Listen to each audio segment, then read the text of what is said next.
చంద్రబాబు నాయుడు గారి నాయకత్వంలో కూటమి ప్రభుత్వం ఏర్పడి ఇంకా కొన్ని రోజుల్లో సంవత్సర కాలం పూర్తి కానున్నది. ఈ సంవత్సర కాలానికి ముందు వైఎస్ జగన్మోహన్ రెడ్డి గారి నాయకత్వంలో వైఎస్ఆర్ కాంగ్రెస్ పార్టీ 5 సంవత్సరాలు పరిపాలన చేసింది. ఈ 5 సంవత్సరాల్లో సంక్షేమం, అభివృద్ధి, ట్రాన్స్పరెన్సీ, ప్రజల యొక్క కొనుగోలు శక్తి, రెవెన్యూ ఆదాయం, మూలధనం పెట్టుబడి ఈ రంగాల్లో చాలా ట్రాన్స్పరెంట్గా పరిపాలన సాగింది. రాష్ట్రం అభివృద్ధి చెందింది. ఈ సంవత్సర కాలంలో చంద్రబాబు నాయుడు గారి పరిపాలన చూస్తే ఎవ్వరికైనా బాధ కలిగేటటువంటి పరిస్థితి ఏర్పడతా ఉంది. చంద్రబాబు నాయుడు గారి ఎన్నికలకు ముందు అనేక రకాలైన మాటలు చెప్పారు. ఆదాయాలు సృష్టిస్తా అన్నాడు, సంపద సృష్టిస్తానన్నాడు, ప్రజలకు ఆదాయాలు పెంచడంతో పాటు రాష్ట్రాన్ని అన్ని రంగాల్లో అభివృద్ధి చెందేస్తాను, సంక్షేమ కార్యక్రమాలు ఇచ్చేస్తాను అని అనేకమైన గొప్ప విషయాలు చెప్పి నమ్మించాడు. సంవత్సరం అయింది అధికారంలోకి వచ్చి. ఇవాళ రాష్ట్ర పరిస్థితి చూస్తే దయనీయమైన స్థితికి నెట్టబడతా ఉంది. తిరోగమనంలో రాష్ట్రం వెనక్కి వెళుతూ ఉంది.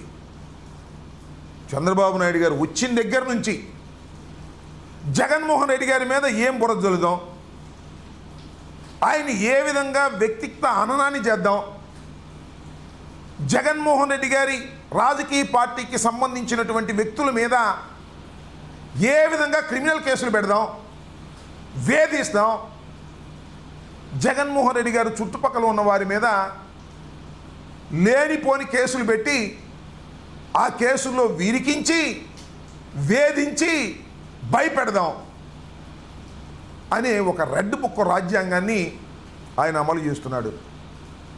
సమయం అంతా, శ్రమంతా, సామర్థ్యం అంతా చంద్రబాబు నాయుడు గారు దీని మీదే ఉపయోగిస్తున్నాడు తప్ప రాష్ట్రం అభివృద్ధి గురించి కానీ, సంక్షేమం గురించి కానీ, ప్రజల యొక్క బాగోగుల గురించి కానీ ఆలోచించే పరిస్థితే లేనటువంటి ఒక దౌర్భాగ్యమైనటువంటి పాలన చంద్రబాబు నాయుడు గారు కొనసాగించేటటువంటి కార్యక్రమం ఇవాళ చేస్తున్నాడు.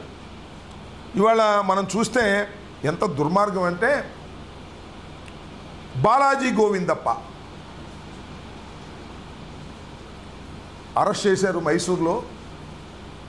చంద్రబాబు నాయుడు గారి ప్రభుత్వం కోర్టులో హాజరుపరిచారు, రిమాండ్లోకి వెళ్ళారు. ఎందుకు అరెస్ట్ చేయాలి ఆయన్ని? ఆయన ఎవరు? ఆయన ఏమైనా రాజకీయ నాయకుడా? ఆయన ఒక చార్టర్డ్ అకౌంటెంట్. అంతేకాదు, ఒక కంపెనీకి, అంటే వరల్డ్ వైడ్ కంపెనీకి, యూరప్లోనే బ్రహ్మాండమైనటువంటి కంపెనీకి, వికాట్కి ఆయన ఫుల్ టైం ఫైనాన్స్ సెక్రటరీ. ఈ వికాట్ కంపెనీ గురించి 2 మాటలు ఇక్కడ మీకు చెప్పాలి. ఇది 165 సంవత్సరాల క్రితం ప్రారంభించబడినటువంటి ఒక సిమెంట్ కంపెనీ. యూరప్లోనే యూరప్ మొత్తంలో బ్రహ్మాండంగా పేరు ప్రఖ్యాతులు గాంచినటువంటి కంపెనీ ఇది. 1867లో ఈ కంపెనీని ప్రారంభించారు. దీనిలో 10,000 మంది ఉద్యోగులు పనిచేస్తున్నారు. 2024లో దీని సిమెంట్ అమ్మకాలు ఎంతో తెలుసా? 44,316 కోట్ల రూపాయలు విలువైన సిమెంట్ అమ్మకాలు జరిగాయి. అంటే సచ్ ఎ బిగ్ కంపెనీ. అలాంటి బ్రహ్మాండమైన కంపెనీ ఆంధ్రప్రదేశ్లో ఉంది. ఆంధ్రప్రదేశ్లో ఎందుకుంది? మీ అందరికీ గుర్తు చేస్తా, చాలామందికి తెలుసు. జగన్మోహన్ రెడ్డి గారు భారతీ సిమెంట్స్ను ప్రారంభించారు. వరల్డ్ ఫస్ట్ క్లాస్ టెక్నాలజీతో కడపలో జగన్మోహన్ రెడ్డి గారు ఇండస్ట్రియలిస్ట్గా ఆయన ప్రారంభించిన company Bharathi cements. World class technology ఉంది, బ్రహ్మాండమైన పేరు ప్రఖ్యాతులు గాంచింది. దాన్ని 2010లో ఈ వికాట్ కంపెనీ టేక్ ఓవర్ చేసింది. అంటే మొత్తం టోటల్ మేనేజ్మెంట్ వాళ్ళదే, 51% వాళ్ళు టేక్ ఓవర్ చేశారు. ఆ వికాట్ కంపెనీకి ఈ Balaji Govindappa finance secretary, full time finance secretary. ఇది ఆయన చేసిన పాపం. ఆయనకి ఏం సంబంధం అండి? నాకు అర్థం కాలే. లిక్కర్ స్కామ్ అంట. అసలు స్కామే లేదు, లిక్కర్ స్కామ్. లేనిపోని స్కామ్ను సృష్టించి ఇండస్ట్రీస్ని భయపెట్టాలనేటువంటి కార్యక్రమం. ఆయన్ని అన్యాయంగా అరెస్ట్ చేసి ఆయన తీసుకొచ్చి వాళ్ళ విజయవాడ జైల్లో పెట్టేటటువంటి కార్యక్రమం చేస్తున్నారు. అంటే ఒక వికాట్ అనేటటువంటి ఒక బ్రహ్మాండమైనటువంటి యూరప్లోనే పేరు ప్రఖ్యాతులు గాంచినటువంటి ఒక సంస్థకు సంబంధించినటువంటి ఒక ఫైనాన్స్ సెక్రటరీని అన్యాయంగా అక్రమంగా రాజకీయ కక్ష కోసం, జగన్మోహన్ రెడ్డి గారి మీద రాజకీయ కక్ష కోసం మీరు రకంగా ప్రవర్తిస్తున్నారే, దీనివల్ల ఏం ఉపయోగం జరుగుతుంది మీకు నాకు తెలియగలుగుతున్నాను చంద్రబాబు నాయుడు గారు.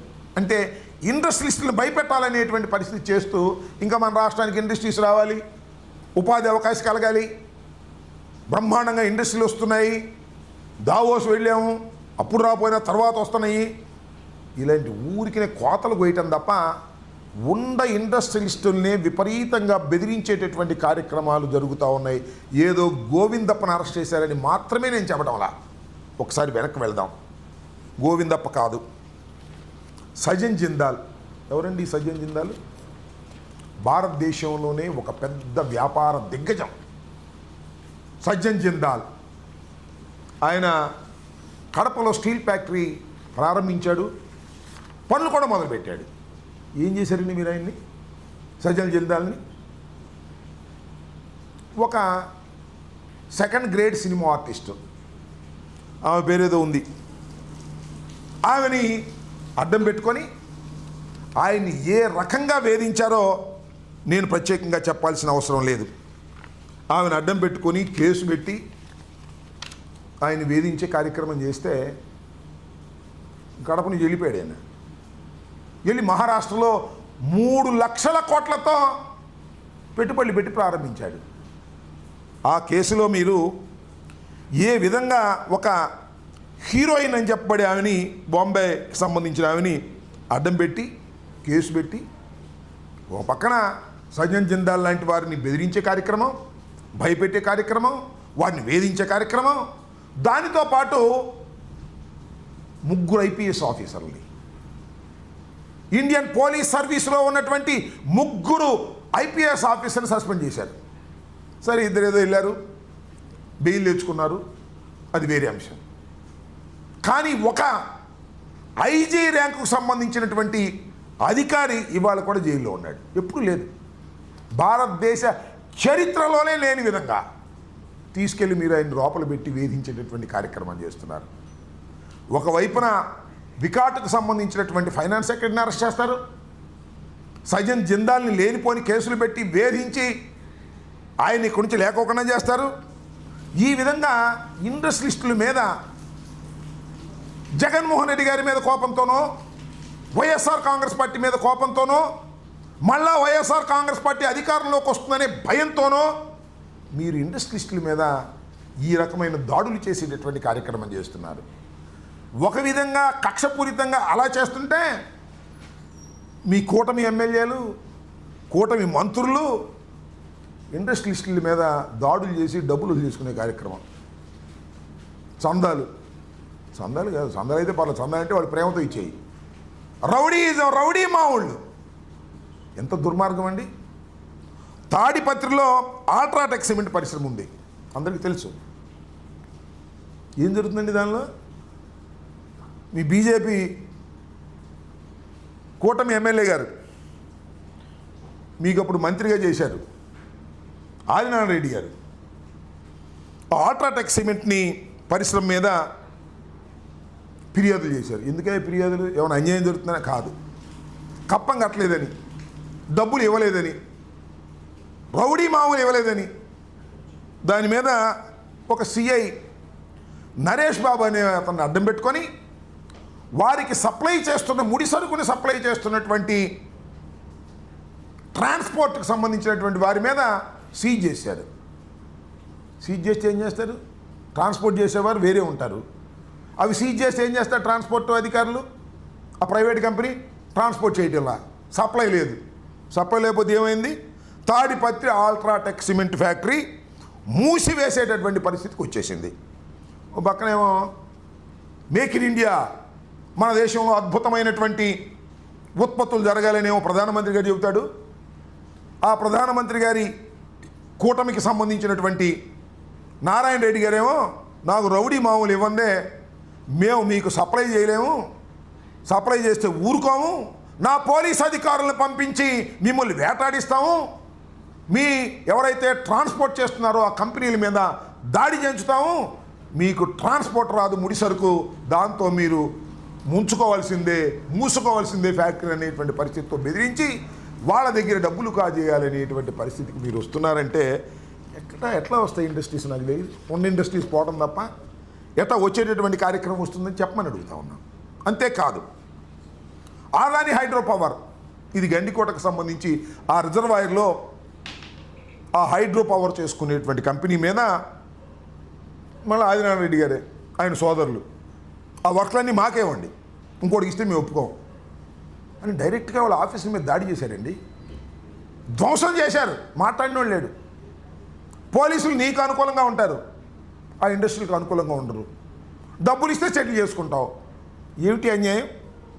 ఇలాంటి దుర్మార్గమైనటువంటి కార్యక్రమాలు ఆంధ్రప్రదేశ్లో ఏ ఇండస్ట్రీ ఉన్నా ఆ ఇండస్ట్రీ కూటమి ఎమ్మెల్యేలకో కూటమికో కప్పం చెల్లించకపోతే నీ ఇండస్ట్రీ జరగదు అనేటువంటి పద్ధతుల్లో మీరు వ్యవహరిస్తున్నారే.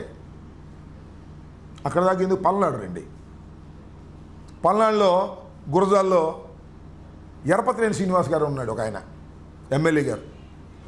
భవ్య సిమెంటు, చెట్టినాడు సిమెంటు ఉన్నాయి. వాళ్ళు కప్పం కట్టలేదంట, డబ్బులు ఇవ్వలేదంట. మేము ఎలక్షన్లో ఖర్చు పెట్టాం, ఆ డబ్బులన్నీ మీరు ఇవ్వండి అంటారు. ఆ ఎలక్షన్లో ఖర్చు పెట్టాం, ఆ డబ్బులన్నీ మీరు ఇవ్వండి, ఇస్తేనే మీ ఫ్యాక్టరీలు నడుస్తాయి, లేకపోతే నడవు.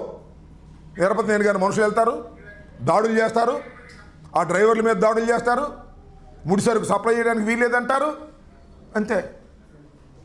భవ్య సిమెంట్స్, చెట్టినాడు సిమెంట్స్ ఒకటి 50 రోజులు, ఒకటి 30 రోజులు మూలబడిపోయింది, ఉత్పత్తి ఆగిపోయింది. ఏంటి అన్యాయం? పల్నాడులో ఆంధ్రప్రదేశ్లో అనేక చోట్ల ఉన్నటువంటి ఫ్యాక్టరీలు మూతపడిపోయేటటువంటి పరిస్థితికి ఇవాళ కూటమి ప్రభుత్వం వల్ల జరుగుతూ ఉంటే ఎక్కడి నుంచి వస్తాయి ఇండస్ట్రీస్ చెప్పండి? నేను అడుగుతా ఉన్నా. ఒక్క ఇండస్ట్రీ కూడా వచ్చే పరిస్థితి లేదు కదా. ఉన్న ఇండస్ట్రీసే భయపడేటటువంటి పరిస్థితికి ఏర్పడుతూ ఉంది. అంతేకాదు, యూబీ బీర్ల ఫ్యాక్టరీ, స్పీడ్స్లో యూబీ అనేది ద టాప్ ఫ్యాక్టరీ స్పీడ్స్ తయారు చేయటంలో. శ్రీకాకుళంలో దీనికి సంబంధించినటువంటి బీర్ల ఫ్యాక్టరీ ఉంటే ఆ కూటమి ప్రభుత్వం అధికారంలోకి వచ్చినటువంటి కొత్తలో ఎమ్మెల్యే గారు, బీజేపీ ఎమ్మెల్యే గారు, నడి కుదిటి ఈశ్వరరావు గారంట.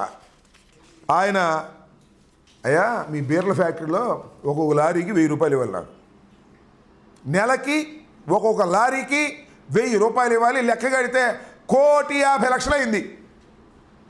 నెలకి 1,50,00,000 నెలకి ఇస్తేనే కుదురుతుంది, లేకపోతే కుదరదు అని వాళ్ళ మీద దౌర్జన్యానికి వెళ్ళాడు. యూబీ స్పిరిట్ సంబంధించినటువంటి వరల్డ్ వైడ్ కంపెనీ దాని మీదకి వెళ్ళి దాడి చేసి వాళ్ళని భయపెట్టి ఈ రకంగా చేస్తే ఏం చేయాలని అడుగుతా ఉన్నా. దాని టర్నోవర్ 10,000 కోట్ల రూపాయలు. Such a beautiful company. దాని మీద కూటమికి సంబంధించినటువంటి ఎమ్మెల్యేలు, మంత్రులు దాడులు చేసి మాకు డబ్బులు ఇవ్వండి అంటే ఏం చేయని అడుగుతా ఉన్నా. అంతేకాదు, ఈ జాతీయ రహదారులు ఉంటాయి కదా, దాని కాంట్రాక్టర్ల కోసం 2 కుస్తీ. ఒక ఆయనేమో మామూలుడు కాదు, ఇందాక చెప్పానే నారాయణ రెడ్డి గారు. ఇంకో ఆయన సీఎం రమేష్ గారు, ఆయన సామాన్యుడు కాదు. వీళ్ళిద్దరు మాకిస్తారా ఇద్దరు కొట్టుకున్నారు. నేను చెప్పేది కాదు, ఇది అన్ని పత్రికలు వచ్చాయి. ఇద్దరు కొట్టుకునేటటువంటి పరిస్థితికి వచ్చారంటే ఎక్కడికి పోతుంది రాష్ట్రం? ఏమి అభివృద్ధి చెందుతుంది? మీరు దందాలు చేసే కార్యక్రమం, రౌడీజం చేసే కార్యక్రమం, కాంట్రాక్టర్ల దగ్గర కొట్టుకునే కార్యక్రమం, అదేవిధంగా ఈ పెద్ద పెద్ద ఫ్యాక్టరీస్, ఇండస్ట్రీల మీద దందాలు చేసి దౌర్జన్యం చేసి వారిని ముంచేసేటటువంటి కార్యక్రమాలు మీరు చేస్తున్నారు. దాల్మియా సిమెంట్ మీద అయితే అసలు చంద్రబాబు నాయుడు గారు కక్ష కట్టేశాడు. ఇప్పటికీ 793 కోట్ల రూపాయలు ఏప్రిల్ 17న మొత్తంగా జప్తు చేసే కార్యక్రమం, వాళ్ళని భయపెట్టేటువంటి కార్యక్రమం చేస్తున్నారు. ఇకపోతే TV9 ఉంది, మీ అందరికీ తెలుసు, మై హోమ్స్ రామేశ్వరరావు గారి కంపెనీకి సంబంధించినటువంటిది. దాన్ని TV9నో లేకపోతే దాన్ని లొంగ తీసుకోవాలనే ఉద్దేశంతో వారి గనుల్లో నుంచి, వారికి సంబంధించిన సిమెంట్ గనుల్లో నుంచి ఈ ఉత్పత్తులు ఆగిపోవాలి, ఈ ముడి సరుకు తీసుకునే దానికి వీలు లేకోకుండా వారిని బెదిరించేటటువంటి కార్యక్రమాలు, ఈ విధంగా అనేక రకాలుగా దౌర్జన్యాలు చేసి, అన్యాయాలు చేసి, దుర్మార్గాలు చేసి ఈ సంవత్సర కాలం పరిపాలన చేశారు. ఎక్కడ అభివృద్ధి లేదు, ఎక్కడ ఆదాయాలు పెరగలేదు. రోజు రోజుకి తిరోగమనంలోకి వెళ్ళిపోయేటటువంటి పరిస్థితికి వాళ్ళు రావడం చాలా దురదృష్టకరమని మనవి చేస్తున్నాను. చంద్రబాబు నాయుడు గారు ఏదో నేను అద్భుతమైనటువంటి సంపద సృష్టిస్తాను, ప్రజల జీవన ప్రమాణాలు పెంచుతాను, ఇండస్ట్రీస్ తీసుకొస్తాను, జగన్మోహన్ రెడ్డి అలా చేశాడు ఇలా చేశాడు అని మాయ మాటలు చెప్పి అధికారంలోకి వస్తే ఇవాళ రాష్ట్ర ప్రజానీకం తల పట్టుకొని బాధపడుతున్నారు. 5 సంవత్సరాల పాటు అద్భుతమైన పరిపాలన ఇచ్చినటువంటి జగన్మోహన్ రెడ్డిని కాదని ఒక దుర్మార్గమైనటువంటి పరిపాలన, దౌర్జన్యాలతో కూడినటువంటి పరిపాలన, అబద్ధాలతో కూడినటువంటి పరిపాలన ఇవాళ సంవత్సరంలో తేలిపోయింది. ఇంకా కడవ 4 సంవత్సరాలు చూడవలసినటువంటి అవసరం లేదు. ఇవాళ మనం ఒక మాట మాట్లాడదాం. ఏంటండి ఇవాళ రాష్ట్రంలో ఉన్న ఆదాయాలు ఎలా ఉన్నాయి? నేను చెప్పేటువంటి అంశం కాదు ఇది. కాగ్ బడ్జెట్ అంకెల మీద కాగ్ రిపోర్టుని ఒక్కసారి మనం చూసినట్లయితే ఎవరికైనా చాలా క్లియర్గా అర్థమైపోద్ది. ఈ సంవత్సర కాలంలో తిరోగమనమే. 24, 25, 23, 24, 23, 24 ఎలా ఉంది, 24, 25 ఎలా ఉంది అంటే ఎంత దుర్మార్గం అండి.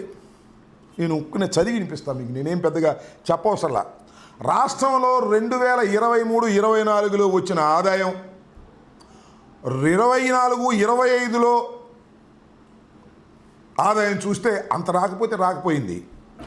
5,520 కోట్లకు తగ్గిపోయింది రెవెన్యూ ఆదాయం. అంటే సంపద సృష్టిస్తాను అన్న చంద్రబాబు నాయుడు గారు సంవత్సరం పరిపాలన చేస్తే ఆ సంవత్సరంలో 5,520 కోట్ల రూపాయలు రావాల్సినటువంటి ఆదాయం రాలేదంటే ఈయన సంపద సృష్టిస్తున్నాడా, సంపద పోగొడుతున్నాడా ఒక్కసారి ఆలోచించమని మనం చేస్తున్నాం. అలాగే అమ్మక పన్నుతో పాటు స్టాంప్ డ్యూటీ, మన రిజిస్ట్రేషన్స్ అవన్నీ ఉంటాయి కదా, అవి చూస్తే 2024, 25లో అంతకు ముందు ఏడాదితో పోలిస్తే 1,053 కోట్ల రూపాయలు డమ్ పడిపోయింది. రిజిస్ట్రేషన్స్ లేవు, అమ్మకాలు లేవు, కొనుగోలు లేదు, కొనుగోలు శక్తి పడిపోయింది. ప్రజల దగ్గర డబ్బులు వెళ్తే కదా కొనుగోలు ఉండటానికి, కొనుగోలు పడిపోయింది. 1,053 కోట్ల రూపాయలు ఈ సంవత్సర కాలంలో చంద్రబాబు నాయుడు గారి పరిపాలనలో పడిపోయిందంటే దీని అర్థం ఏంటి అని అడుగుతా ఉన్నా. ఆలోచించమని మనం చేస్తున్నా.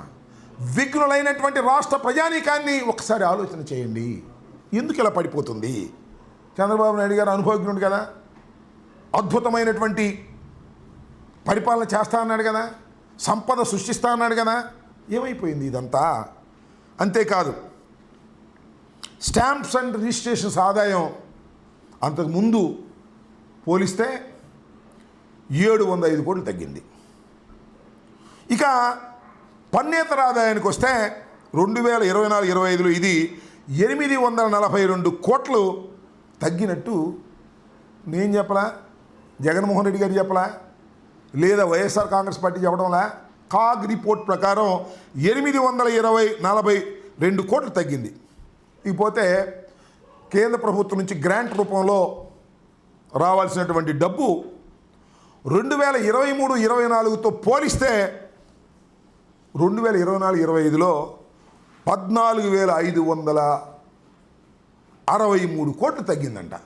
This is also CAG report, according to CAG report. ఎవరి రిపోర్ట్తో కాదని మనం చేస్తున్నాం. ఈ విధంగా అన్నీ తగ్గిపోతూ ఉన్నాయి. అలాగే మూలధన వ్యయం, రాష్ట్ర ప్రభుత్వం పెట్టి మూలధన వ్యయం 2023-24తో పోలిస్తే 2024-25తో 4,413 కోట్లు తగ్గిపోయింది. ఇంకపోతే విద్య, వైద్యం, పౌష్టికాహారం, సంక్షేమానికి సంబంధించి గత ఏడాదితో పోలిస్తే దాని మీద ఖర్చు చేసే వ్యయం 4,696 కోట్లు తగ్గిపోయింది. ఇవన్నీ కూడా కాగ్ గణాంకాల ప్రకారం నేను చెబుతున్నట్టుదే కానీ చంద్రబాబు నాయుడు గారి మీద కోపంతోనో, చంద్రబాబు నాయుడు గారు ఏదో అధికారంలోకి వచ్చాడనే దుగ్ధతోనో నేను చెప్తున్నటువంటి మాటలు కావు ఇవి. అన్నీ ఆన్ రికార్డ్. కాగ్ రిపోర్ట్ ప్రకారం వస్తున్నటువంటి లెక్కలివి. ఏమైనా చెప్పండి చంద్రబాబు నాయుడు గారి, this is your progress report. నేను ఇచ్చింది కాదు, ఈ సంవత్సర కాలంలో మీరు చేసినటువంటి ప్రోగ్రెస్ రిపోర్ట్ ఇది. అంటే తిరోగమనం. జగన్మోహన్ రెడ్డి గారి టైంలో ఇలా పెరిగిపోతే ఆదాయాలు, మీ టైంలో ఇలా తగ్గిపోతాయి. ఏంటి మీ గొప్పతనం నాకు అర్థం కాల. ఊరికినే మీరు పిఆర్ మెయింటైన్ చేయటం, బిల్డప్లు ఇచ్చుకోవటం. ఆంధ్రజ్యోతి, ఈనాడు ఫ్రంట్ పేజీలో బిల్డప్ ఇచ్చే కథనాలు, TV5, ABN, ఈటీవీ అద్భుతం, అమోఘం. లెక్కలు చూస్తే ఏమీ లేదు. ఈ పేపర్లో చూసి బిల్డప్ ఇచ్చుకోవటం తప్ప సంవత్సర కాలంలో తిరోగమనం పాలైనటువంటిది ఇది దుర్మార్గమైంది. దీనికి కారణం ఏంటి? ఒకటి సింపుల్. నీ దృష్టి అంతా ఏంటి? Red book. జగన్మోహన్ రెడ్డి గారు అమ్మటి ఉండేవాళ్ళని లోపలేయాలి, వైఎస్ఆర్ కాంగ్రెస్ పార్టీని లోపలేయాలి, అణిచివేయాలి. అణిచేస్తే మళ్ళీ మా అబ్బాయికి అడ్డం లేకుండా పార్టీ పోద్ది. అణిచేస్తే ఏం పోదు. అణిచేస్తే మళ్ళా పెరుగుతుంది, తిరుగుబాటు వస్తుంది, ధైర్యం వస్తుంది. మళ్ళా మిమ్మల్ని ఓడించే శక్తి మాకు ప్రజలకు ఇస్తారు. మీరు చేస్తున్నటువంటి ఈ దురాగతాల వల్ల ఇవాళ ఇండస్ట్రీస్లు రాష్ట్రం నుంచి పారిపోయేటటువంటి పరిస్థితి, కొత్తగా ఇండస్ట్రీలు వచ్చి ఇండస్ట్రీస్ పెట్టేటటువంటి పరిస్థితి కానీ, ఉపాధి కల్పించేటటువంటి పరిస్థితి కానీ లేనటువంటి పరిస్థితిలో ఇవాళ రాష్ట్రాన్ని సంవత్సర కాలం పాటు పరిపాలన చేసినటువంటి కూటమి నెట్టేసింది. ఇవన్నీ కూడా లెక్కలతో సహా చెబుతున్నటువంటి అంశాలు తప్ప మేమేదో చంద్రబాబు నాయుడు గారి మీద కోపంతో చెబుతున్నామని అనుకోవద్దని విఘ్నులైనటువంటి రాష్ట్ర ప్రజానీకానికి సందర్భంగా నేను చెప్పదలుచుకుని. ఇకపోతే సంక్షేమం ఏం చెప్పాడండి చంద్రబాబు నాయుడు గారు? సూపర్ 6. ఏమైంది సూపర్ 6? ఒకటి నవలు చేసావా? అదేమిటి గ్యాస్ ఇచ్చాను అంటున్నాడు. అంతా గ్యాసే. అది గ్యాస్ ఇచ్చింది కాదు, పెట్టింది కాదు. నేను ఒక్క చిన్న ఇంకా చెప్తా, పెద్దగా ఏం అవసరంలా. ఇది కాదని చెప్పమనండి కూటమిలో ఉన్నవారు ఎవరినైనా సరే. సూపర్ 6ను అమలు చేయటానికి అని చెప్పాడు కదా. సూపర్ 6లో అది ఇది అది అని చాలా, గ్యాస్ అన్నాడు, నీకు 15 నీకు 15 నీకు 15 అన్నాడు, చాలా చెప్పాడు సూపర్ 6 అని. దానిలో మొత్తం సూపర్ 6కి ఏడాదికి ఎంత ఖర్చు పెట్టాలి అంటే ప్రభుత్వ లెక్కల ప్రకారమే 79,867 కోట్ల రూపాయలు ఖర్చు పెట్టాలి ఒక సంవత్సరంలో. సూపర్ 6 అనేదాన్ని పరిపూర్ణంగా అమలు చేయాలి అంటే గతంలో ఎంత కేటాయించారో తెలుసా అండి? ఎంత మోసం చంద్రబాబు నాయుడు గారు. మోసానికి మారు పేరు నారా చంద్రబాబు నాయుడు గారు. ఎంత ఖర్చు పెట్టారో తెలుసా? ఎంత కేటాయించాడో తెలుసా? 79,867 కోట్ల రూపాయలు కేటాయించి ఖర్చు పెట్టవలసినటువంటి ప్రభుత్వం 7,282 కోట్లు కేటాయించారు. అక్కడ ఒక మోసం. సరే కేటాయిస్తే కేటాయించారు పో. ఎంత ఖర్చు పెట్టారు తెలుసా? ఇది ఒక చాలా చిత్రం. 865 కోట్లు ఖర్చు పెట్టారు. ఏంటది 865 కోట్లు గ్యాస్, ఒక సిలిండర్ ఇచ్చి గ్యాస్కి పెట్టారు. ఏంటిది? ఇవ్వండి బాబు గారు, చంద్రబాబు నాయుడు గారు, కూటమి నాయకులారా, సూపర్ 6కి మీరు 79,867 కోట్లు ఖర్చు పెట్టవలసిన మీరు 7,282 కోట్లు కేటాయించి 865 కోట్లు ఖర్చు పెట్టి నన్ను చూడు, నా అన్నం చూడు, నా కూటమి చూడు, నా సూపర్ 6 చూడు, నా పవర్ చూడు, నా వాగ్దానం చూడు అని చెబుతుంటే ఎవరు నమ్మాలి మిమ్మల్ని? ఎందుకు నమ్మాలి మిమ్మల్ని? అసలు మిమ్మల్ని అధికారంలోకి ఎందుకు తీసుకొచ్చామని బావురమని ఏడవలసిందే కదా తెలుగు రాష్ట్ర ప్రజానీకమని నేను అడుగుతా ఉన్నా. ఇలాంటి దుర్మార్గమైనటువంటి కార్యక్రమాలు ఒక్కటంటే ఒక్క హామీ నెరవేర్చారని నాకు అర్థం కాల. అదేదో 4,000 ఇచ్చాం అన్నారు. పోనీ అదేదో 4,000 ఇచ్చారు అనుకుందాం కాసేపు, దానిలో మళ్ళీ 3 లక్షల మందిని కోత పెట్టావే, 3 లక్షల మంది తీసేసావు, మళ్ళీ ఇంకా తీయాలనుకుంటున్నావు. ఒక్కటి కాకపోతే ఒక్కటైనా మీరు చేశారని అడుగుతా ఉన్నా. ఉచిత బస్సు అన్నావు, ఏమైంది? బస్సు తుస్సయింది. తల్లికి 100, ఇదిగో అప్పుడు ఇస్తా. మొన్న ఏమంటున్నాడు? ఇన్స్టాల్మెంట్స్గా ఇస్తా అంట. ఇచ్చాడు ఒకసారి ఇన్స్టాల్మెంట్స్గా, గుర్తుందిగా మీకు? ఏది? రైతు భరోసా కాదు, రైతు రుణమాఫీ. ముందే సుప్తాగా ఇచ్చేస్తా అన్నాడు, తర్వాత ఇన్స్టాల్మెంట్స్ అన్నాడు, తర్వాత స్కేల్ ఆఫ్ ఫైనాన్స్ అన్నాడు. 3 బంగారాలు పెట్టాడు మొత్తం రాష్ట్ర ప్రజానీకానికి. ఇంత దుర్మార్గమైన కార్యక్రమాలు చేస్తూ ఇవాళ చంద్రబాబు నాయుడు గారు, అసలు నాకు తెలియకొడతానండి చంద్రబాబు నాయుడు గారు, మీకు పరిపాలన చెయ్యాలని ఉందా? మళ్ళా జగన్మోహన్ రెడ్డి అధికారంలోకి వస్తాడేమోనని భయం ఉందా?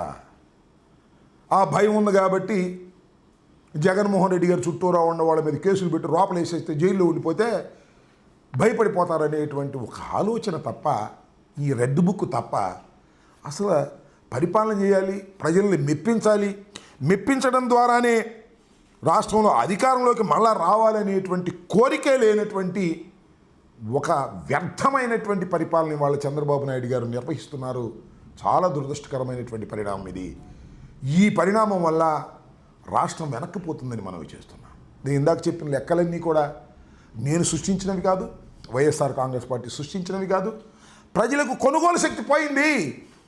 జిఎస్టీ లేదు ఈ సంవత్సరం, గత సంవత్సరం కన్నా తక్కువ వచ్చింది. ఎందుకు వచ్చిందని అడుగుతా ఉన్నా. కొనుగోలు శక్తి లేదు ప్రజలకి. ఇలాంటి పరిపాలన మీరు చేస్తూ మీలో మీరు కబుర్లు చెప్పుకుంటూ బ్రహ్మాండంగా కోతలు కోసుకుంటూ అద్భుతమైన పరిపాలన ఉందని మీరు అనుకుంటే అది మిమ్మల్ని మీరు దగా చేసుకునేటువంటి కార్యక్రమం అవుతుందనే విషయాన్ని కూడా ఈ సందర్భంగా చెప్పదలుచుకున్నాను. రాబోయే కాలంలో అయినా ఇంకా 4 సంవత్సరాలు మీకు అధికారం ఉంది. ఎవరు వద్దన్నా కాదన్నా ఆ చివరి సంవత్సరం తీసేయండి. ఏదో ఉపద్రవం వస్తేనో లేదా జమిలి ఎన్నిక వస్తేనో తప్ప ఈ 4 సంవత్సరాలు 3 సంవత్సరాలు ఇంకా మీకు పరిపాలన చేసే అవకాశం భగవంతుడు ఇచ్చాడు, ప్రజలు ఇచ్చారు, తెలిసో తెలియకో ఇచ్చారు. ఇవాళ వాళ్ళు తల్లబట్టుకున్నా మీరు దిగరు, అది వేరే అంశం. అయితే ఇప్పుడైనా కాస్త బుద్ధి తెచ్చుకుని చేయండి అయ్యా.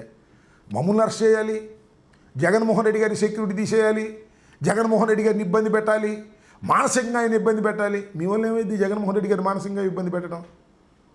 ఆయన హెలికాప్టర్ తీసుకొచ్చిన వాళ్ళని 4 సార్లు పిలవాలి.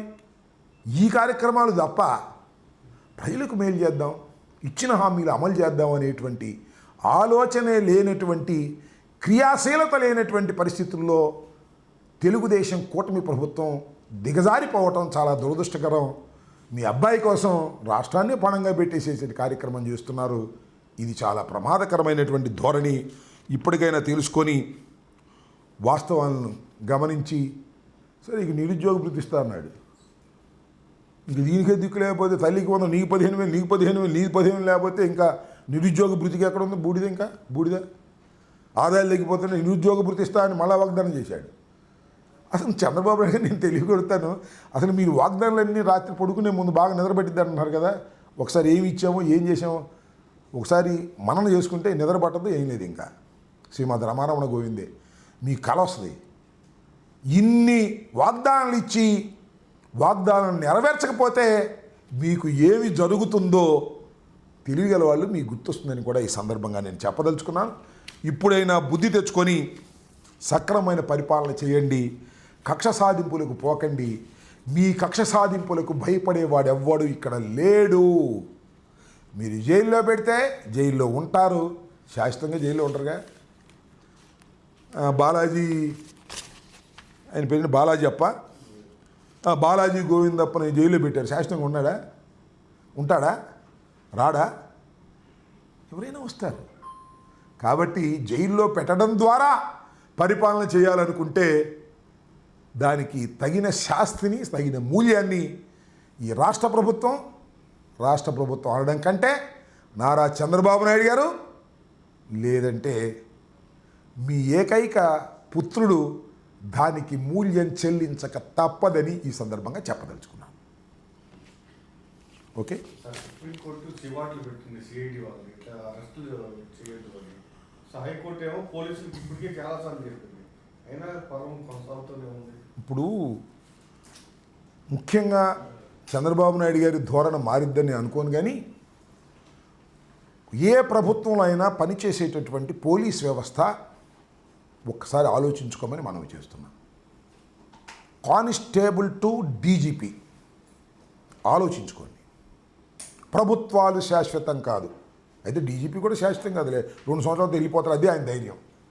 చాలామంది ఐపీఎస్ ఆఫీసర్లు ఉన్నారు, రాబోయే ప్రభుత్వంలో కూడా పని చేయాలి.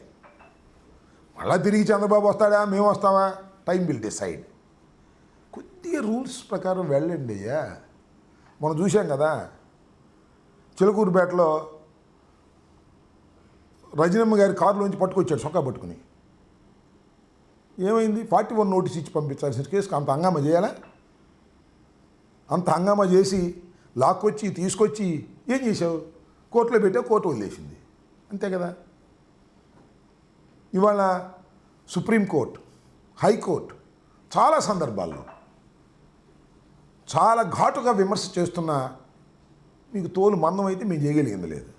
చంద్రబాబు మందం అంటే ఆయన రాజకీయ ప్రయోజనం ఉంది, మీకెందుకండి ఐపీఎస్ ఆఫీసర్లకి? సరే డీజీపీ గారు వెళ్ళిపోతారు అనుకో, 1-2 సంవత్సరాల తర్వాత, సరే వెళ్ళిపోయినా చట్ట ప్రకారం ఆయన వ్యవహరించకపోతే పిలిపిస్తాం, అది వేరే విషయం. కానీ ఐపీఎస్ ఆఫీసర్స్, అన్ని ప్రభుత్వాల్లో పనిచేయవలసినటువంటి ఐపీఎస్ ఆఫీసర్స్ చట్ట ప్రకారం వ్యవహరించేటటువంటి పద్ధతుల్లో ఉండాలని నేను మనస్ఫూర్తిగా కోరుకుంటున్నా. కొంతమంది ఐపీఎస్ ఆఫీసర్లు పాపం లూప్ లైన్లో ఉన్నారు, చాలామంది వెళ్ళిపోయారు సెంట్రల్ దానికి కూడా. మాకు పల్నాడులో ఎలక్షన్ టైంలో చేసిన ఆ మహిళ ఉంది, చాలా సిన్సియర్ ఆఫీసర్గా పనిచేశారు. ఆయన గవర్నమెంట్ రాగానే పంపించారు. ఆమె పేరేంటి? మల్లికా కార్గ్. ఆమెను ఎక్కడ లూప్ లైన్ పంపించేశారు. సో నేనేమంటానంటే, మీరు ఎక్కడ ముద్ర వేయమంటే అక్కడ ముద్ర వేయటం, ఎవరిని అరెస్ట్ చేయమంటే వాడిని అరెస్ట్ చేసేవాడిని తీసుకొచ్చి పెట్టుకున్నారనుకో, మీకు పంపే మునిగిద్ది, ఏం కంగారు లేదు. ప్రజలు అన్నీ గుర్తుపెట్టుకుంటారనేది కూడా ఈ సందర్భంగా మనవి చేస్తున్నాను. పోలీసు వ్యవస్థ ఫెయిల్ అయితే most dangerous to the society. ఇంకా నాకు తెలుసు పోలీస్ ఆఫీసర్స్లో ఇంకా ఐపీఎస్ వారు సిన్సియర్గా పనిచేసేవాళ్ళు ఉండబట్టే ఈ మేరకు ఉంది. కొంతమంది ఆ సిన్సియారిటీ లేదు, ఏమీ లేదు. లోయర్ లెవెల్లో మన చిలకూరుపేట సిఐ లాగా పట్టుకోవడం రావడం. ఆ మధ్యన వాసు అని ఆయన ఉన్నాడు ఒక ఆయన వెళ్ళి అర్ధరాత్రి 3:30కు పట్టుకొచ్చాడు ఒక ఆమెని, మహిళను కూడుకోకుండా. ఎక్కడ పోతావు? దెయ్యం వెళ్ళే పట్టుకుంటుంది, నేను గుర్తుపెట్టుకో. ఆ తప్పు దెయ్యం వెళ్ళే పట్టుకుంటుంది, సుప్రీంకోర్టు దాకా వెళ్ళి పట్టుకుంటుంది. మహిళను తీసుకొచ్చి కొట్టారు చిలకూరుపేటలో ఒకసారి. ఎక్కడికి పోవు, అన్నీ రికార్డ్ అయి ఉంటాయి, వెంటాడుతానే ఉంటాయి మీ సర్వీస్ మొత్తం అనేది కూడా గుర్తుపెట్టుకోండి. కొద్దిగా జాగ్రత్తగా చేయండి. ఏదో మా లోకేష్ చెప్పాడు, ఎమ్మెల్యే గారు చెప్పాడని మీరు విరుచుకుపడ్డారనుకో, మీరు చట్టబద్ధంగా పనిచేయవలసినటువంటి అధికారు అనే విషయాన్ని మర్చిపోకండి. మీరు లైసెన్స్డ్ గూండాస్ కాదు, చట్ట ప్రకారం పనిచేయవలసినటువంటి పోలీసు అధికారులు. అది దాటి వెళ్ళారా దెబ్బతింటారనేది ఒక సలహా. పాటిస్తే పాటించండి, పాటించకపోతే పాటించే విధంగా న్యాయస్థానాలు చేస్తాయి. చేసే విధంగా న్యాయస్థానాలను అప్రోచ్ అయ్యేటటువంటి శక్తి, యుక్తి మాకుందని కూడా ఈ సందర్భంగా మనం చేస్తున్నాం. Okay. Stay aware, stay bold. Like, subscribe and follow at Ammati Rambabu Official for truth and clarity in today's politics.